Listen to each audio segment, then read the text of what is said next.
Clue number 9: Edge and pump. The principle of the pump is as follows. Let's start with some simple verifiable observations. Staying in the environment of the subculture, the very search for approaches and ways to implement a certain idea, main idea, requires funding. So, are you a biker? You won't get very far on pure enthusiasm. Surfer? Tailwind and waves are just not enough. Do you love skydiving? Jumping itself requires funds and rivers of cash. The fuel for an airplane or helicopter also requires financial resources. What is important to note, in a subculture, one's abilities to achieve those financial resources are much broader than in any religious structure, even if there are rules within a subculture. They can be changed and even violated. Various representatives of subcultures think and invent new channels, new ideas to get funding, including those that go against all ethics and morals, and go as far as breaking the law. Thus, members of subcultures often commit crimes. They are engaged in criminal businesses like selling drugs and weapons.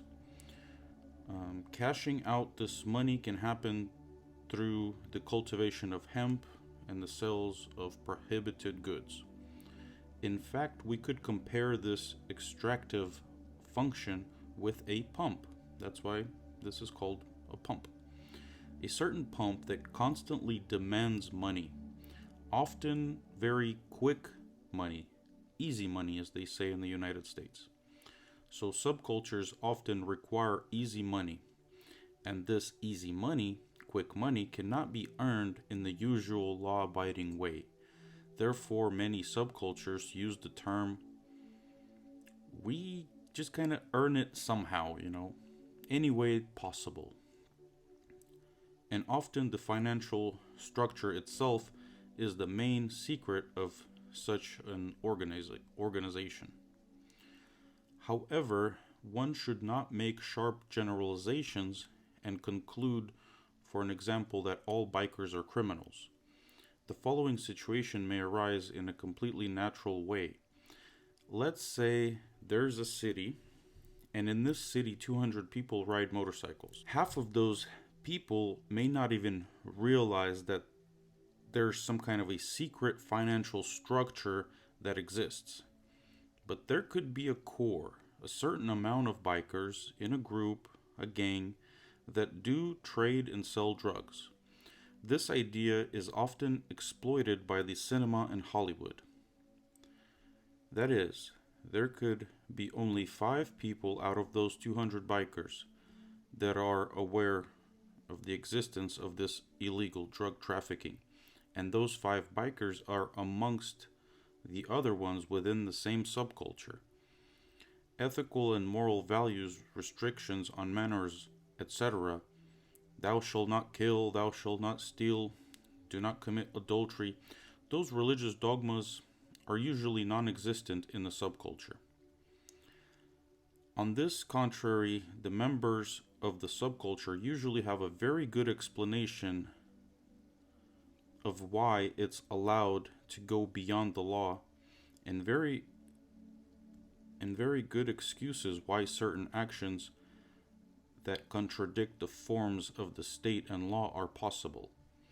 And nevertheless, people are often ready for those extremes. So having justified their actions ahead of time, they can go beyond the edges to the extremes in order to use that pumping mechanism, the pump that is necessary to siphon the resources and fund the main idea. An excellent example of the two terms that I'm talking about, the edge and the pump, is shown in the movie called Cutaway. In the American action movie from the year 2000, directed by Guy Manos, we can conclude the following. No structure in the world has the scope of justification equal to the subculture. A whole system of excuses is generated in a subculture. This means the extreme, the edge, are not only acceptable, but they are important. The reason for this is the previously mentioned need for easy money. What did the hippies do? Many of them were dealing drugs, which is not a secret to anyone. There were drug dealers amongst hippies. To get a dose of drugs for yourself requires money. Tequila, camping, parties, all this requires lots of money. Every day, meaning drugs need to be sold every day to make money. This does not mean that the person selling drugs is definitely a hippie, not at all. For hippies, working for the rotten government is not an option. Robbing people and committing violence, that's also excluded in any form or fashion. There's only one thing left to do, to sell drugs. Naturally, in other subcultures, everything can happen differently. Someone sells motorcycles, someone writes music. However, such activities are usually not enough. However, if there is a certain theme, like a few people with motorcycles, something like this can turn into something much more than just a motorsport. If we can recall the previously described distinctive feature of subcultures, which states there is no selection inside, meaning no recruitment. Let us consider an example as follows. A certain person falls into the subculture, he's poor and he has nothing, and money is needed every day. Let's say there are already 150 such poor people. Meanwhile, because in a subculture the notion of the pump continues to work, the need for quick and easy money only increases. Accordingly, over time, some of the 150 individuals that are in need may unite, and unite not just in a group of interests, but for the sake of a special business structure in order to make that fast money. And even if in the course of this business it will be necessary to commit crimes, the excuses to do so are known in advance. Money is needed every day. That's why historically we can see that very often subcultures have transformed into real criminal communities. Moreover, and interestingly enough, the so-called powerful people or powerful figures of our world and governments were known to use the services of such groups, from congressmen and politicians to businessmen and lobbyists.